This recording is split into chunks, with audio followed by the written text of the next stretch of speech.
Bonsoir à tous. Troisième, quatrième, je sais plus. Vidéo de mon quotidien en prépa. Aujourd'hui, on va parler vacances, on va parler Winter Arc, et donc on va parler physique. Alors du coup, je vais parler de mes vacances, parce qu'on vient de sortir de la période des vacances de la Toussaint.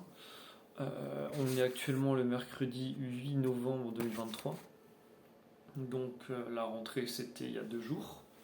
Et je vais résumer ce que j'ai fait de mes vacances pour vous montrer que en fait, j'ai merdé comparé aux autres personnes de ma classe sur la disposition de mon temps en fait. Alors du coup, j'ai eu DS le samedi du début de vacances. J'ai fini à midi, je crois, ou à 11h, je sais plus. Temps de préparer mes affaires, de rentrer chez moi, enfin chez mes parents, de manger le midi, il était 14h, et du coup, de 14h à 20h, j'ai taffé, puis j'ai mangé, puis je suis allé dormir. Et globalement, tous les jours, j'ai taffé absolument toute la journée, littéralement. Il y a eu un après-midi où je suis allé à la fête foraine avec ma copine et mes parents. Et sinon, toute la deuxième semaine de vacances, j'étais avec ma copine, mais je taffais quand même du coup chez ses parents. Également, samedi de fin de vacances, il y avait l'anniversaire de son frère, du coup, on a fait une soirée du coup, pour son anniversaire. Et le lendemain, je suis rentré chez mes parents, puis je suis rentré à mon appart. Et du coup, ce dimanche soir-là, je crois de 19h à 22h, non, de 17h à 21h, 22h, j'ai fait que de jouer sur mon PC, littéralement. Et je me suis rendu compte que ça avait un peu manqué en fait. Alors j'ai taffé toutes les vacances, on pourrait penser que c'est bien, mais en fin de compte, j'ai un peu le seum, j'ai l'impression d'avoir rien fait sur ces 2 semaines. Et quand j'en ai parlé aux personnes de ma classe, elles m'ont toutes dit qu'elles avaient rien foutu des vacances, ou alors très peu. Donc je me dis que j'aurais peut-être pas dû autant m'acharner, mais on verra si les efforts que j'ai faits paieront. Du coup, dans mon DS de maths qui est pas samedi là parce que c'est férié, mais samedi d'après. On verra si ce que j'ai taffé pendant 2 semaines permettra vraiment de s'en sortir mieux. Bon, c'est à peu près tout sur mes vacances. Donc maintenant, on va parler Winter Arc. Alors en gros, c'est quoi le concept du Winter Arc? C'est que, du coup, c'est pendant la période hivernale. Hein. Bien joué, t'as réussi à traduire, t'es pas trop con. En gros, c'est pendant la période hivernale, donc ça commence quand il fait un peu froid, mais t'es pas obligé de commencer à une date précise. Et par contre, ça finit le 20 mars 2024, soit au passage au printemps. Donc moi, j'ai commencé le mien le 6 novembre, soit lundi.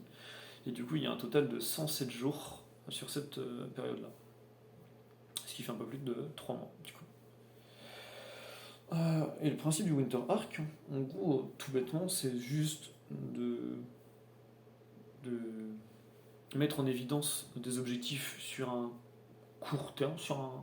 Ouais, pas le long terme, mais pas un court terme trop rapide, sur un moyen terme, on va dire. 3 mois, du coup. Et du coup, de voir tous les jours les progrès et suivre son avancement. Alors, pour bien commencer, normalement, on imagine une personnalité, soit fictive, soit réelle, dont les valeurs nous inspirent.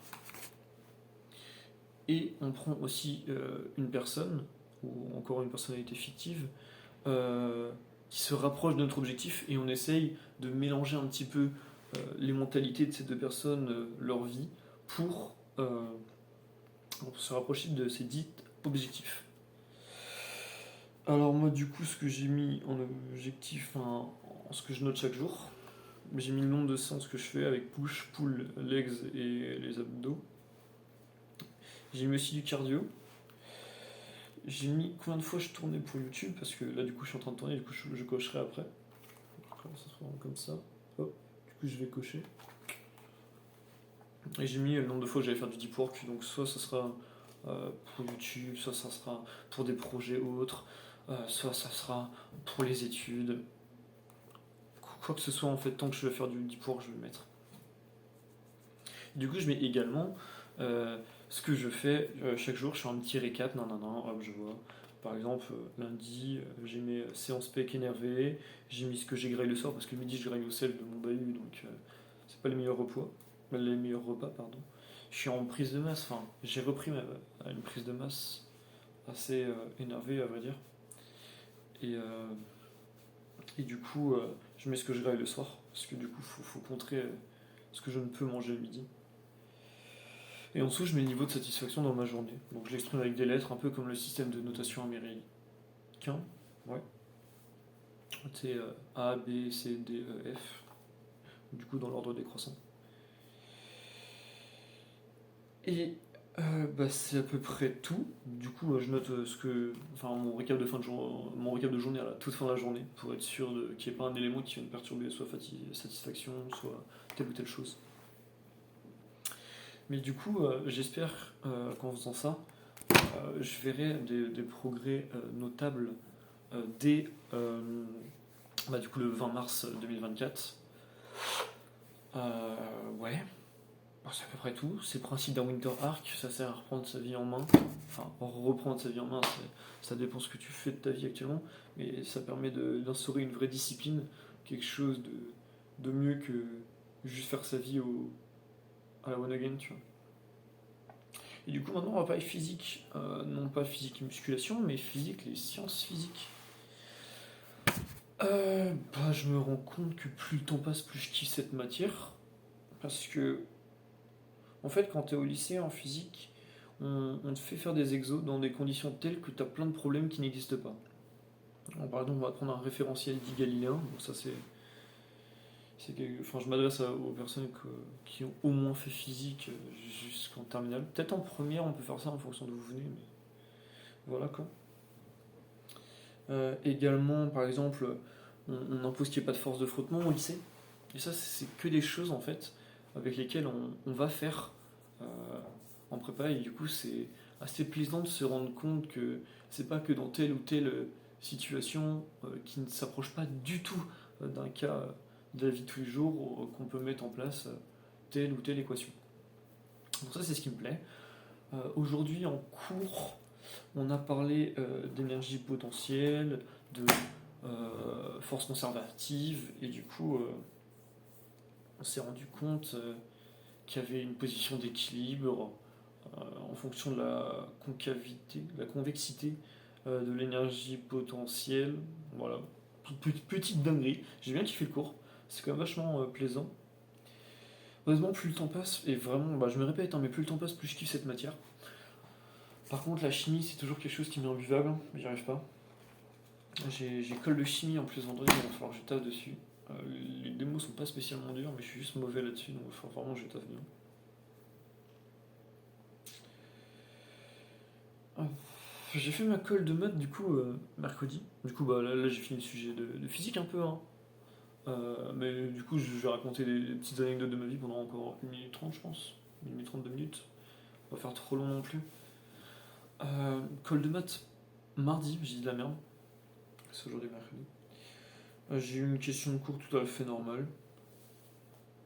C'était sur les applications, donc ma question de cours c'était de montrer qu'il y a un ensemble ordonné possédant un plus grand élément ne peut pas en avoir deux. Enfin, s'il y a existence d'un plus grand élément, il n'y en a qu'un seul. Et donc, du coup, on part. Vu que c'est ordonné, il y a une relation d'ordre qu'on crée où on met que les éléments sont plus grands que d'autres. Et du coup, on monte une unicité en posant deux plus grands éléments en fait, de cet ensemble. Bref, un truc assez classique. Ensuite, j'ai eu un exo des quadifs. Je me suis fait un peu casser la gueule parce que j'ai appris directement le résultat de la variation de la constante sans refaire le schéma. Du coup, il m'a dit tu vas démontrer la variation de la constante parce que tu vas un peu trop vite. Et du coup, je savais pas le faire. Donc j'ai dû le reprendre tout à zéro puis refaire. Puis c'était pas mal. Puis mon dernier exo sur lequel il me restait 20 minutes, le boug a été ambitieux. Il m'a sorti un rectangle d'épaisseur 2 et de longueur n et des dominos non marqués de longueur 2 et de largeur 1. Et il m'a demandé de trouver le nombre de pavages. Donc ça c'était un peu ambitieux. Donc j'ai fait pour les premiers termes, donc de 0 à 5 je crois. Et il m'a dit que je ne pourrais pas le voir comme ça normalement. Et je lui ai dit que c'était une suite de Fibonacci. Il m'a dit très bien, montrez-le. Je commence à faire une petite récurrence des familles. Il me fait on montre pas un truc qui se définit par récurrence, par récurrence. Je me retourne, je le regarde dans l'œil, je fais comment ça, ref? Comment ça? Et il m'a dit bah faites comme c'est mis dans votre cours. Comment ça dans mon cours, mon gars? Donc je me suis un peu fait casser la gueule, mais bon, bah ça a sonné, ça faisait 1 heure, donc j'étais libéré de cette merde. Après, l'exo était quand même vachement intéressant. Je pense que si j'avais pas été autant bloqué sur le fait que ce soit une suite de Fibonacci et que j'étais juste parti du postulat que c'était juste une suite normale définie par récurrence, je pense que j'aurais pu le faire et gribouiller un truc avant la sonnerie, tu vois. Mais bon, donc tout ça pour dire que là je suis au 3e jour de mon Winter Arc, que dedans je considère encore mes études, que je vais encore à la salle bien sûr, on n'arrête pas une discipline en marche, et que j'ai motivé un pote à reprendre sa vie en main. Voilà. Avec un pote, on a motivé un pote à reprendre sa vie en main, et ça fait plaisir de voir les gens en qui tu crois et à qui tu tiens s'élever et sortir de leurs conditions. C'est quand même vachement plaisant. Je pense que ça sera tout pour aujourd'hui. Passez une bonne soirée.